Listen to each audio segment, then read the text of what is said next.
अस्सलाम वालेकुम and welcome to lecture 38 of marketing research.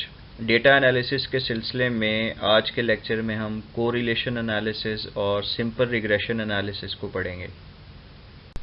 Number 13 is correlation analysis, और ये जो एनालिसिस हैं वो दो स्केल वेरिएबल्स के जो एसोसिएशन है या लिंक है या रिलेशनशिप है, ना सिर्फ उसकी स्ट्रेंथ को मेजर करते हैं बल्कि उसकी डायरेक्शन के बारे में भी बताते हैं। और ये मिलता जुलता है काई स्क्वायर के साथ। काई स्क्वायर जो है वो दो नॉमिनल वेरिएबल्स के दरमियान होता है, जबकि कोरिलेशन जो है ये दो स्केल वेरिएबल्स के दरमियान है। स्क्रीन पे आप मुख्तलिफ लीनियर कोरिलेशंस जो है वो देख सकते हैं। स्टार्टिंग फ्रॉम लेफ्ट, ये जो आपको रिलेशन नज़र आ रहा है ये परफेक्ट पॉजिटिव कोरिलेशन है, और क्योंकि अपवर्ड स्लोप्ड है और इसका जो वैल्यू बन रही है वो 1 बन रही है। ये जो वैल्यू है इसे स्मॉल आर के ज़रिए लिखा जाता है और इसे कोफिशिएंट ऑफ कोरिलेशन कहा जाता है। लेफ़्ट से आगे मूव करें तो हाई पॉजिटिव कोरिलेशन, ये परफेक्ट तो नहीं है लेकिन परफेक्ट के करीब तर है। आर की वैल्यू आप देखें कि 0.9 आ रही है और जो डॉट्स हैं वो थोड़े से स्कैटर्ड हैं। अगर आप मज़ीद आगे जाएं तो लो पॉजिटिव कोरिलेशन, वैल्यू इज़ 0.5, ज़्यादा स्कैटर्ड जो है वो डॉट्स आपको नज़र आ रहे हैं।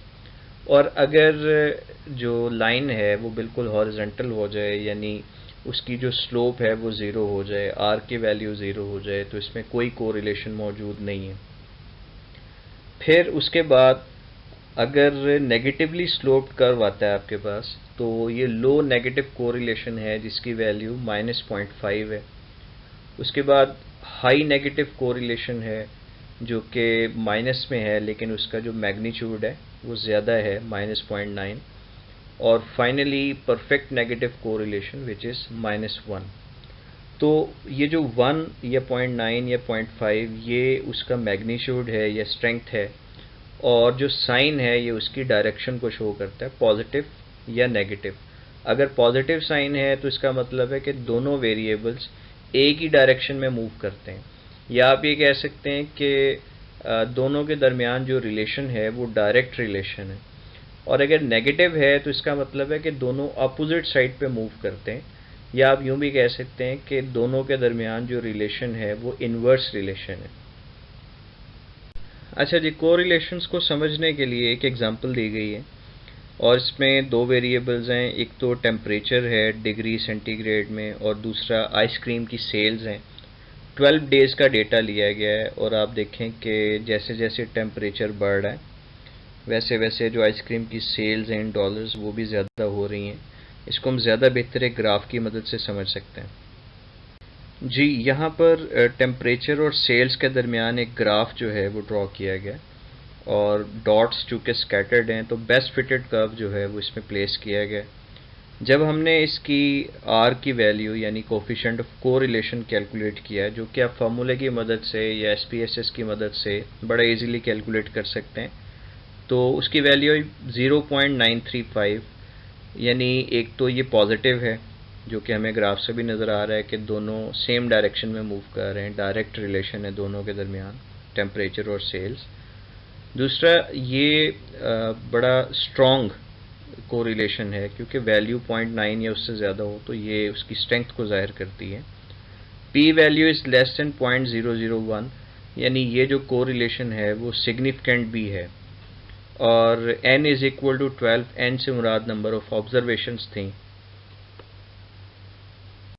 अब यहाँ जो एक इम्पॉर्टेंट पॉइंट समझने वाला है कि कोरिलेशन कॉजेशन नहीं है।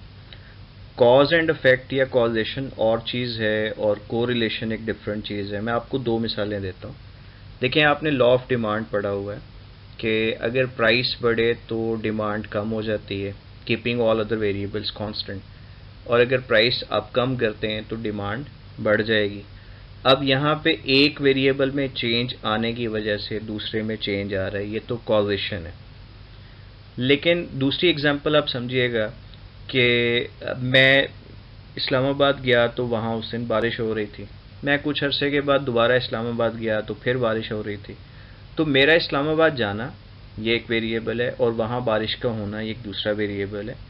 दोनों वेरिएबल्स जो हैं उनमें कोरिलेशन या एसोसिएशन या रिलेशन या लिंक, आप कोई भी नाम दे दें, वो तो पाया जाता है, लेकिन इसमें कॉजेशन नहीं है कि मेरे वहाँ जाने की वजह से बारिश होती है, ऐसा नहीं है।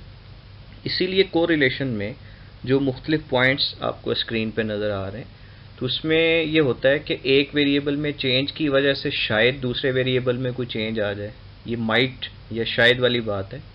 इसी तरह दूसरे में चेंज की वजह से हो सकता है पहले में कोई चेंज आ जाए।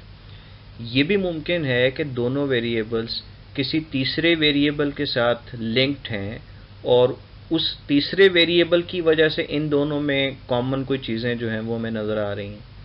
और ये भी हो सकता है कि जो हमें इसके दरमियान, दोनों वेरिएबल्स के दरमियान रिलेशन नज़र आ रहा है वो बाय चांस है, वो रैंडम है, वो वैसे ही जो है वो एक रिलेशन हो गया, दोनों आपस में इंटरलिंक्ड नहीं है। यहाँ एक और आपको एग्जांपल दे रहा हूँ। आप देखें कि एक ग्राफ ड्रॉ किया गया है सन ग्लासेस की सेल में और आइसक्रीम की सेल में, और आपको इनके दरमियान एक पॉजिटिव जो कोरिलेशन है वो नज़र आ रहा है, अपवर्ड स्लोप्ड है, स्ट्रेंथ भी अच्छी लग रही है। जिसका मतलब ये है कि अगर हम जनरली इस पे कमेंट करना चाहें तो क्या सन ग्लासेस की सेल की वजह से आइसक्रीम की सेल्स बढ़ी हैं या वाइस वर्सा, तो ऐसा नहीं है। दोनों बिल्कुल डिफरेंट चीज़ें हैं, डिफरेंट प्रोडक्ट्स हैं और ये आपस में रिलेटेड नहीं है।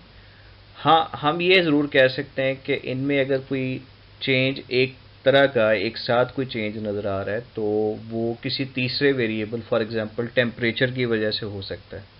जब गर्मी ज़्यादा पड़ती है तो लोग आइसक्रीम ज़्यादा खाते हैं, जब गर्मी ज़्यादा होती है, धूप तेज़ होती है, तो लोग सन ग्लासेस यूज़ करते हैं। तो ये एक मुमकिना वजह हो सकती है, रीज़न हो सकती है, अदरवाइज़ ये दोनों आपस में लिंक्ड नहीं है। तो यहाँ पे जो इनके दरमियान कोरिलेशन है वो रैंडमली आपको एक नज़र आ रहा है। अब एक और एग्जांपल यहाँ दे रहा हूँ कि एक रिलेशनशिप देखने की कोशिश की गई है कि एज और सॉफ्ट ड्रिंक कंजम्पशन के दरमियान क्या ताल्लुक़ है। 10 लोगों का डेटा लिया गया है, उनकी एज है, एक्स वेरिएबल जो है वो एज है और वाई वेरिएबल जो है वो average weekly soft drink consumption है। तो इसके एनालिसिस देखते हैं आगे। जी, सबसे पहले तो हमेशा आपने ग्राफ देखना है।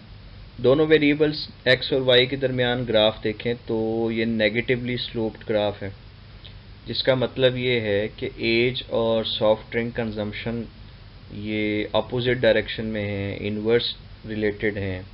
यानी एज बढ़ेगी तो सॉफ्ट ड्रिंक की जो कंजम्पशन है वो कम हो जाएगी। ये जनरली हमें इस ग्राफ से पता चला। आप कोरिलेशन वाला टेबल देखें तो अगेन एक्स और वाई कॉलम में भी लिखे हुए हैं, रोज़ में भी लिखे हुए हैं। तो एक्स और एक्स के दरमियान जो कोरिलेशन है वो तो 1 रहेगा।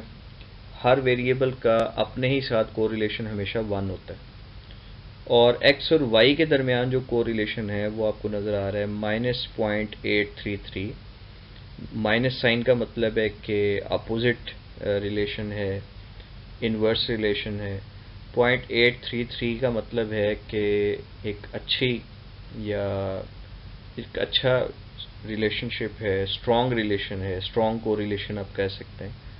जो सिग्निफिकेंस है वो 0.003 है, विच इज़ लेस देन 0.05। तो हम एच नॉट को रिजेक्ट कर देंगे। एच नॉट से मुराद आर इज़ इक्वल टू 0 था, तो इसको हम रिजेक्ट कर देंगे। आर 0 नहीं है बल्कि वो -0.833 है। और इसकी अगर हम इंटरप्रिटेशन देखें तो पता ये चलेगा कि जो यंग एज के लोग हैं वो ज़्यादा कंज्यूम करते हैं सॉफ्ट ड्रिंक्स को, और जैसे जैसे एज बढ़ती है तो लोग सॉफ्ट ड्रिंक की जो कंजम्पशन है उसको कम कर देते हैं। नंबर 14 इज़ रिग्रेशन एनालिसिस, और इसमें हम पहले सिंपल रिग्रेशन की बात करेंगे। ये एक बड़ा पावरफुल स्टैटिस्टिकल टूल है जो बड़ा कॉमनली यूज़ होता है, ना सिर्फ मार्केटिंग में बल्कि जो दूसरे बिजनेस एरियाज़ हैं उनमें भी रिग्रेशन काफ़ी ज़्यादा इस्तेमाल होता है। और ये बेसिकली एक या एक से ज़्यादा वेरिएबल्स का जो अफेक्ट है वो एक डिपेंडेंट वेरिएबल के ऊपर दिखाता है, जो कॉज एंड इफेक्ट भी जिसे हम कहते हैं, कॉजेशन भी जिसे हम कहते हैं। तो डिपेंडेंट वेरिएबल इस केस में स्केल वेरिएबल होता है। इंडिपेंडेंट चूँकि सिंपल रिग्रेशन है तो एक ही स्केल वेरिएबल होगा, मल्टीपल रिग्रेशन में ये ज़्यादा हो जाएंगे।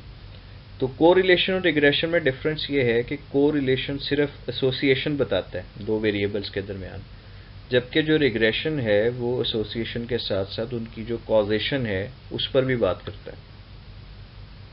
जनरल जो रिग्रेशन की इक्वेशन है उसे हम लिखते हैं y is equal to B plus B one into x.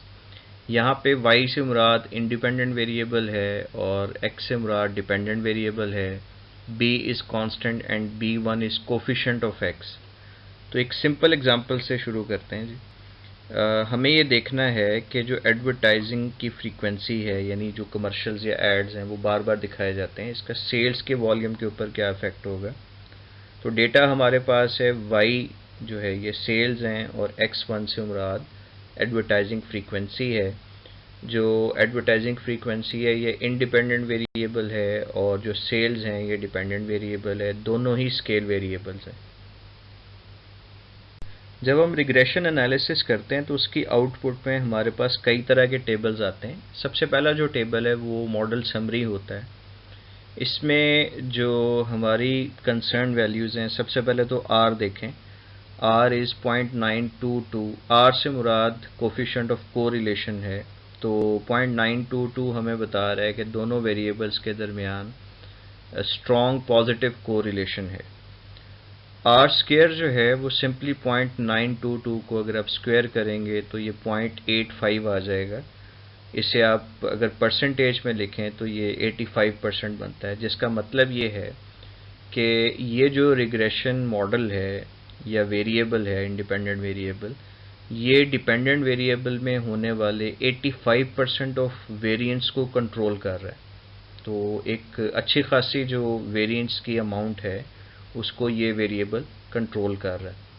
तो हम कह सकते हैं कि ये एक देखने में एक अच्छा रिग्रेशन मॉडल है। एनोवा के टेबल में अगर आप सबसे पहले लेफ़्ट पे जो रिग्रेशन है वो देखें और आखिरी कॉलम में इसकी सिग्निफिकेंस देखें तो 0.000 is the value which is less than 0.05। तो ये हमें बता रही है कि जो रिग्रेशन मॉडल हम यूज़ कर रहे हैं ये एक सिग्निफिकेंट रिग्रेशन मॉडल है, जिसमें जो सेल्स हैं वो डिपेंडेंट वेरिएबल है और जो इंटेंसिटी ऑफ एडवर्टाइजमेंट है वो इंडिपेंडेंट वेरिएबल है। रिग्रेशन एनालिसिस में जो सबसे इम्पॉर्टेंट टेबल होता है वो कोफिशिएंट्स का होता है।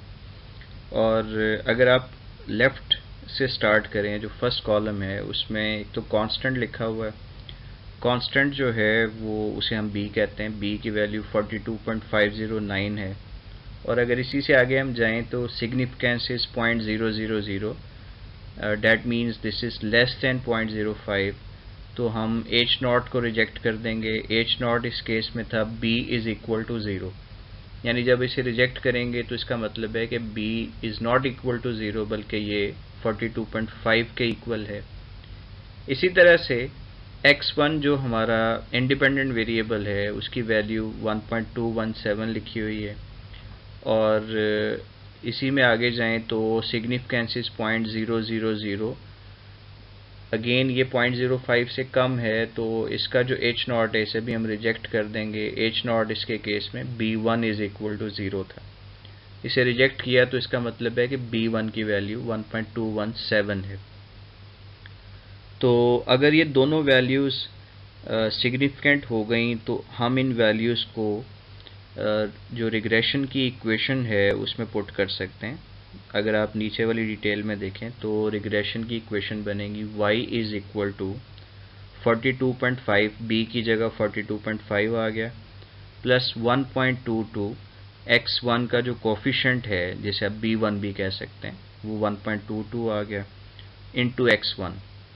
तो अगर सादा अल्फाज में हम समझें, अगरचे ये एक बहुत टेंटेटिव रिज़ल्ट्स हैं लेकिन समझाने की गर्ज से, कि अगर हम जो एडवर्टाइजिंग फ्रीक्वेंसी है उसको 1 यूनिट बढ़ाएंगे तो जो सेल्स हैं उसमें 1.22 यूनिट्स का इजाफा होगा। ये हमें जो रिग्रेशन मॉडल है वो बता रहा है।